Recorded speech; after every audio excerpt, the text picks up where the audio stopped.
to Movers and Shakers बाअदब बामुलाहिजा होशियार बादशाह अकबर पधार रहे हैं। आइए हुजूर। जिंदा, इसे फांसी दे दो। क्यों हुजूर? बस यूं ही। एक्सक्यूज मी सर, क्या आप वाकई बादशाह अकबर हैं? नहीं, हम तो उनकी फोटोकॉपी है, मुगले आजम वाले। बदतमीज। दरोगा जिंदान, इसे भी फांसी दे दो। बस यूं ही। अच्छा सर, ये बताइए कि अनारकली से आपका क्या पंगा था? अनारकली से हमारा नहीं, सलीम का पंगा था। सलीम का पंगा था? अनारकली का सलीम से पंगा था? ये कैसी बात कर रहे हैं आप जहां? अरे अनारकली तो सलीम से बेइंतहा मोहब्बत करती थी और सलीम भी बेपनाह मोहब्बत करता था अनारकली से। आपने क्या अनारकली को सलीम से प्यार करते हुए देखा था, या फिर अनारकली ने आपके पास कोई फैक्स भेजा था? The fax of our life. नहीं सर, लेकिन खैर छोड़िए, आप ये बताइए कि आप यहाँ किस लिए आए हैं? हम आए नहीं हैं, हमें बुलाया गया है। ये देखो हमारा दावतनामा। आप पढ़ेंगे, मैं पढ़ूंगा? आप पढ़िए। ठीक। सर लेकिन ये तो किसी हिस्ट्री चैनल का इनविटेशन है, ये तो मूवर्स एंड शेकर्स है, हिस्टोरिकल शो। अब आए हैं तो ठीक है, थोड़ा देर बैठ जाते हैं। हुजूर, इस महफिल की दूसरी मेहमान अनारकली हैं और वह हाथ में इतना बड़ा सा डंडा लिए इधर ही आ रही है। शायद आपसे कोई पिछला हिसाब किताब चुकाना है। क्या कहा? अनारकली इधर आ रही है? हाँ? फिर तो हमें भागना पड़ेगा। बैठिए। नहीं, हमें भागना पड़ेगा। नहीं, सब बैठिए, बैठिए। हम तो यहाँ से जाते हैं। बाअदब बामुलाहिजा होशियार बादशाह सही सलामत भाग रहे हैं। बादशाह तो सही सलामत भाग रहे हैं, लेकिन आप मत भागिए। नहीं, रुक जाइए ना। नहीं, मुझे जाना है। बादशाह जी कहां से गए? इधर से। तो आप इधर से भागिए, चले जाइए। थैंक गॉड हम लोग हिस्ट्री बनने से बच गए। ख्वातीनो हजरात, आज के हमारे खास मेहमान हैं यश टॉक और अनुराधा पाल। लेकिन उससे पहले जोरदार तालियों और चीखों के साथ शुरू की और उसके रबर बैंड का खैर मकदम और इस्तकबाल कीजिए।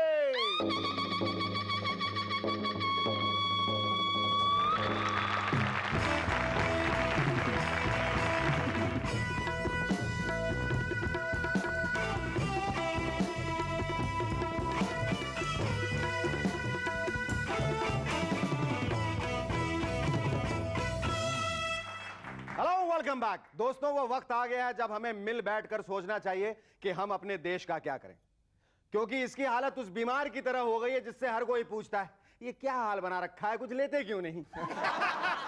बीमार देश भी परेशान है कि यार अब और क्या लूं। अंग्रेजों से आजादी ली थी, कुछ नहीं हुआ। कांग्रेस ने धर धर के मुझे इंजेक्शन लगाए, कुछ नहीं हुआ। जनता दल के क्लिनिक में गया, वहां डॉक्टर कंपाउंडर सब ने मिलकर मेरा एक्यूपंक्चर किया, कुछ नहीं हुआ। बीजेपी के पास गया, वहां वाजपेयी जी ने मेरे पोखरन में बॉम्ब फोड़ दिया। अब तुम ही बताओ यार, मैं और क्या लूं। वैसे एक दीवाने का सुझाव है कि क्यों ना पूरे इंडिया को प्राइवेटाइज कर दिया जाए। ग्लोबल टेंडर बुलवाइए, ठेके पे कॉन्ट्रैक्टर से स्टेबल सरकार चलवाइए। वैसे इस आइडिया के कई फायदे हैं। पहला फायदा यह है कि एसपीजी के कमांडोज को हर सुबह यह कंफ्यूजन नहीं होगा कि आज किस पीएम को बचाना है। पुलिस वालों को डर भी कम होगा कि यार इस नेता पे लाठी चार्ज कर तो रहे हैं, कल कहीं ये होम मिनिस्टर नहीं बन जाए। बिजनेसमैन भी लाइसेंस लेने के लिए 15% किकबैक देने से पहले श्योर हो जाएंगे कि किस ऑफिसर की बैक पर किक मारनी है। इंडिया में इंडियन एयरलाइंस बेशक वक्त पर न उड़े, लेकिन अफवाहें हमेशा टाइम पे उड़ जाती हैं। कॉलोनी में किसी लड़की के गाल पर पहला पिंपल फूटा नहीं कि अफवाहें उड़नी शुरू हो जाती हैं। वो बब्बी को लवशब हो गया यार, लवशब। बब्बी बेचारी बस पकड़ने भागी, अफवाह उड़ गई, बब्बी घर से भाग गई, बब्बी घर से भाग गई। पिछले दिनों अफवाह उड़ी कि समुद्र में तूफान आएगा, दुनिया खत्म होने वाली है। इस चक्कर में बंबई के बहुत से आदमी भागकर राजस्थान चले गए। रेगिस्तान में टेंट गाड़ लिए कि देखे पानी यहां तक। पानी तो खैर नहीं आया, अलबत्ता टेलीग्राम जरूर आ गया कि पीछे से उनके घरों में चोरी हो। दुनिया खत्म होने वाली है, ये सोचकर कईयों ने अपने दिल की सारी भड़ास निकाल ली। कई दफ्तरों में बाबुओं ने अपने अफसरों को जमकर चांटे मारे। चल, पट, पट, पट। अब दे सस्पेंड करने की धमकी। पिछले दिनों एक पार्क में मुझे एक बंदा मिला जो बहुत दूर की सोचता है। आप भी मिलिए मिस्टर दूरंदेशी से।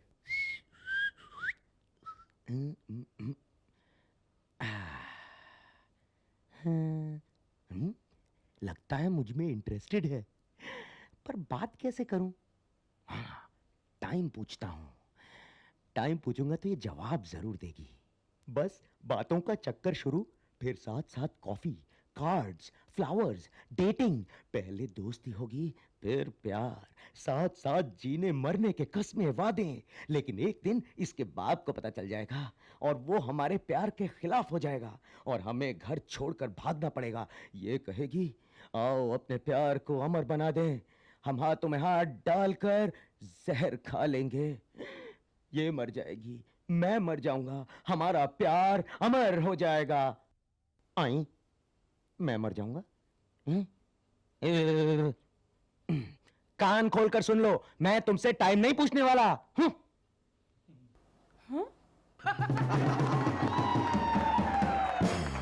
देखा आपने, कुछ लोग वाकई बहुत दूरंदेशी होते हैं। मॉस्को में जानवरों के एक डॉक्टर ने ऑर्डर दिया कि सर्कस में काम करने वाले हाथियों को रोजाना 1 बोतल वोडका शराब पिलाई जाए। इत्तेफाक से वो हाथी निकले इंडियन हाथी। तो अब जरा सोचिए वहां का नजारा।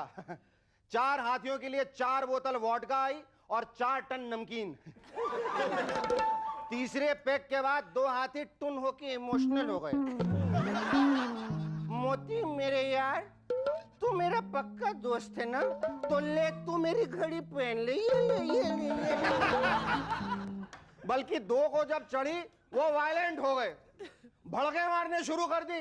और चक दे फट्टा, फाड़ देंगे, तोड़ देंगे, उखाड़ देंगे। और रिंग मास्टर, ओ बाहर निकलो, तुझे सूंड में लपेट के फेंक देंगे अंतरिक्ष में, सैटेलाइट बन के घूमता रहेगा। शो में हमें आग के गोलों में छलांग लगवाता तेरी। Our first guest on M&S tonight is a very familiar face on the small screen with serials, adverts and music videos to his credit. Ladies and gentlemen, please welcome Yash Khan.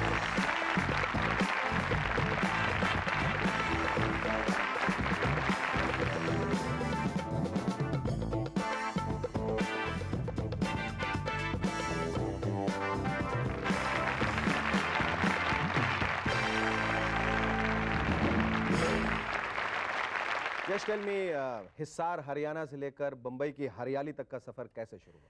Hisar तो हरियाणा में ही है, तो I started my schooling from there. My dad is still there, my parents are there. हाँ, Then I came to Delhi for my NDA preparations.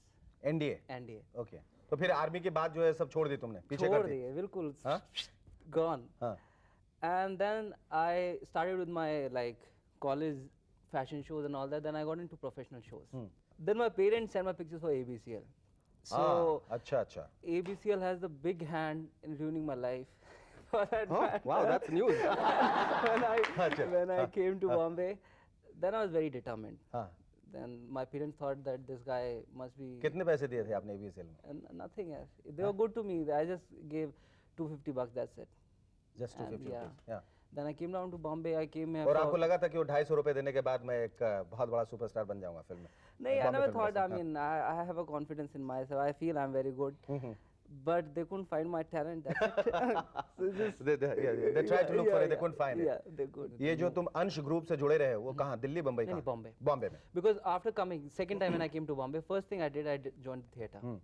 So last 2 years I'm still with them, and that really boosted my confidence. तुम theatre की वजह से join करना चाहते थे, इस वजह से कि शायद अब ABCL के जरिए मुझे रास्ता नहीं निकला फिल्मों तक का, तो मैं थिएटर कर लूं? नहीं शेखर, ऐसा कुछ भी नहीं, because I never knew what I had in myself.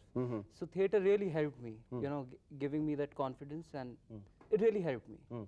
Because now I feel that I'm a very confident actor. And And yes, you were talking about your modeling assignments. How did that happen to you? I was doing modeling in Delhi also, but mainly RAM shows, more fashion features and such things. But after coming here, I had my portfolio, so I distributed my pictures, and it started happening. You started with Clinic All Care and Nestle chocolate and Vadilal ice cream and which is that beer ad which you've done? Shan Miguel. San Miguel. How did Just Mohabbat happen to you? Just Mohabbat, 7th day in Bombay, my first audition of my life. I didn't know anything about acting. I gave it and they said, okay. Next day only I got the call that you're being selected and I met the producers. I was very, very excited. But that took 1 year to start off. Just Mohabbat, is it true that you were always surrounded by reptiles? Yeah. Huh? My character was like young environmentalist, so always chameleons and mongoose and love Were, nature. were you very comfortable doing? Yeah, I was very comfortable. तू मुझे बचा रहे थे इस चाकू से नहीं इन सांप से चाकू तो मैं तुम्हारे लिए गिफ्ट लाया था ये सांप नहीं है, ये भी चाकू नहीं है तंदूरी चिकन है ये मेरे दोस्त हैं Rahu Ketu. And what do you want to do now? And what are your future plans? Future plans is to do films. अगर मान लो, let's not presume, but let's also presume, कि अगर ऐसा होता है कि फिल्में तुम्हें उस किस्म की नहीं मिलती हैं या फिल्में नहीं मिलती हैं, सीरियल में भी मायूसी होती है, what would you do in that case? Are you a pessimist or would you fight back? I'm very optimistic. Always in life, I'm very optimistic. What would you do in Films तो मैं कभी नहीं करूँगा, घटिया film मैं बिल्कुल नहीं करूँगा. Television I'll do, I don't mind. And I live life. I believe in life. Life I always believe is very important. I always believe that it's important to live life here. Absolutely. So and on your own terms. Yeah. Thank you so much. It was lovely talking to you. Thanks. Our second guest on MNS tonight is an established young international musician. Ladies and gentlemen, please welcome Anuradha Pal.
That was wonderful. Thank you. मैं आपकी उंगलियां देख सकता हूँ? आप देख सकते हैं. अनुराधा, जी. आप इतनी खूबसूरत उंगलियों को क्यों इतना तकलीफ दे रही हैं? क्या इस बात में सच्चाई है कि आप इकलौती हैं जो तबला प्लेयर हैं जो हिंदुस्तान में प्रोफेशनल तरीके से तबला बजाती हैं? प्रोफेशनली जी. हाँ? जी. क्योंकि ज़्यादातर लोग वोकल, इंस्ट्रूमेंटल या डांस के साथ में बजा नहीं पाए हैं. और मैं डांस के साथ में भी बजाती हूँ instrumental. I play with all forms of music, semi classical, thumri, गजल, everything. But how did you and why did you decide to enter into a predominantly male domain? गुस्ताखी माफ. गुस्ताखी.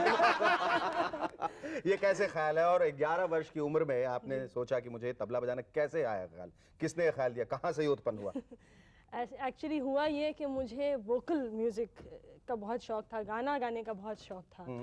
बाथरूम सिंगर तो सबको ही होता है. बिल्कुल, बिल्कुल. लेकिन कोशिश ये थी कि उसको सीखा जाए and I should learn tabla along with it is what I was advised.